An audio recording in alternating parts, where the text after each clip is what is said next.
Hello guys, today we did just sort of a recap of our first 5 tests. We have the geometric series test, the nth term test for divergence, the integral test, and the harmonic and P-series. We also have telescoping. So here I've got screenshot in 5 different series, and what I had them do in class is I first said spot the one that looks geometric to you. And remember that geometric looks like a, some number, times a common ratio r to the nth power.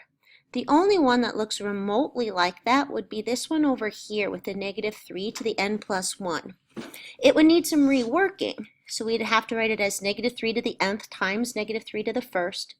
On the bottom we'd have to have 8 to the nth.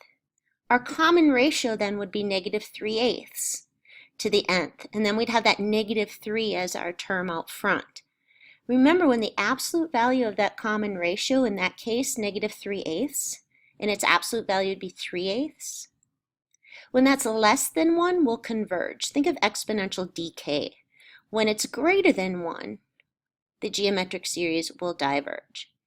Then I said which one's set up for the nth term test for divergence, where you run a limit or send n to infinity, and you clearly don't get 0. And they chose this one in the bottom right because the limit as n approaches infinity of n squared minus 1 over n squared plus 1, when n is the new x, so like x squared minus 1 over x squared plus x, is 1, which does not equal 0. Therefore, the series diverges by the nth term test for divergence. Remember, when the limit is 0, we're inconclusive with the nth term test for divergence. When the limit's not 0, it means we're going to continually be adding something that's not approaching 0 to the aggregate sum. And so the series will diverge by the nth term test. I then skipped down to this last one with the P-series.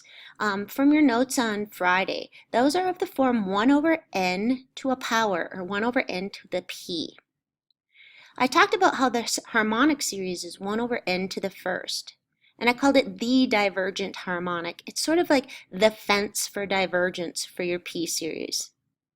Any p-value greater than 1, like 1 over n squared, 1 over n cubed, 1 over n to the pi, will converge. It'll go to 0 faster than 1 over n to the first, and fast enough to converge. Any p-value less than or equal to 1, and the P-series will diverge. So this one on the bottom left is a P-series with p equal to pi, which is greater than 1. Therefore, the series converges by the P-series test. The one that's set up for telescoping would be this one in the top left. It'll also be easy to do that one after tomorrow another way. So the one that sort of lends itself to the integral test is this one in the top right. Without the root ln n, I have the divergent harmonic. But adding some more weight to the bottom is going to cause that to go to 0 faster. Will it go to 0 fast enough to converge? I don't know until I run another test. And that's one, usually ln is sort of a trigger for the integral test. That's one where I'd run the integral test on it. So here's what you need to know.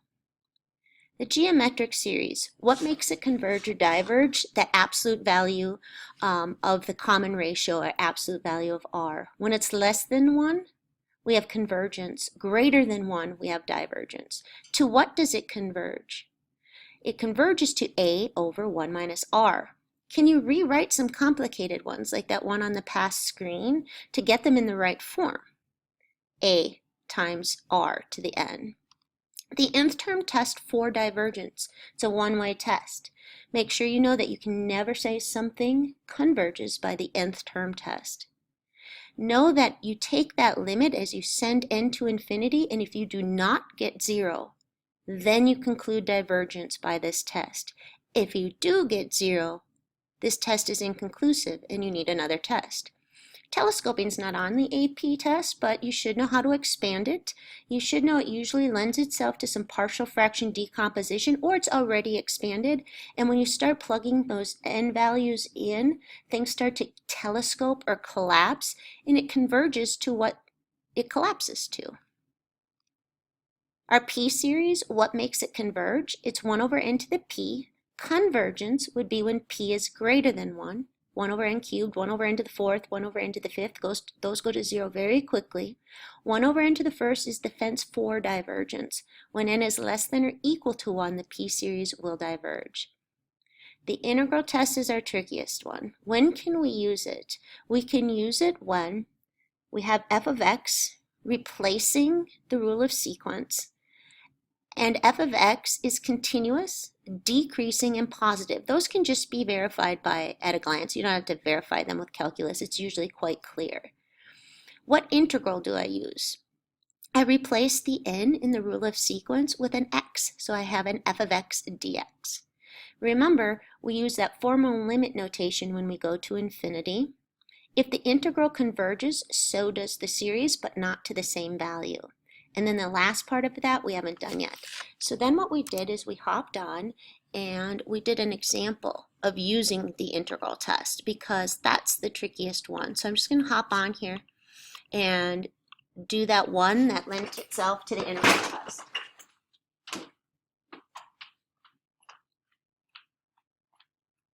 So the one on that slide, it was a series. My series and my integrals mixed up here. So when I have the series as n goes from 2 to infinity, and I have the 1 over n, that's the divergent harmonic. That's a p-series with p less than or equal to 1, and it diverges. But the one I had on there had tacked also onto the bottom a natural log of n, which is going to add more weight to the bottom, and maybe it'll send it under that fence and it'll converge. This looks like something here that I could integrate if I replaced the n's with x's. Is this function continuous on that interval? Yes. Is it decreasing as n gets bigger or x gets bigger? Yes. Is it positive for all n's from 2 to infinity? Yes. So you would say you can apply the integral test because this function is decreasing, continuous, and positive. I said dogs curse in prison in the notes for this. So then what we do is we integrate from 2 on up to infinity, where we've replaced the rule of sequence as a function of x, and we're going to send b to infinity so that we can work with this definite integral. This is set up for u substitution with u equaling the natural log of x. Du would be the rest of the integrand. So I'd have the limit as b approaches infinity of the integral of 1 over root u, or u to the negative 1/2 du. I add 1 to the power, getting u to the 1/2, divide by that power. I'm taking the limit as b approaches infinity. Now I could change my limits. I think I will.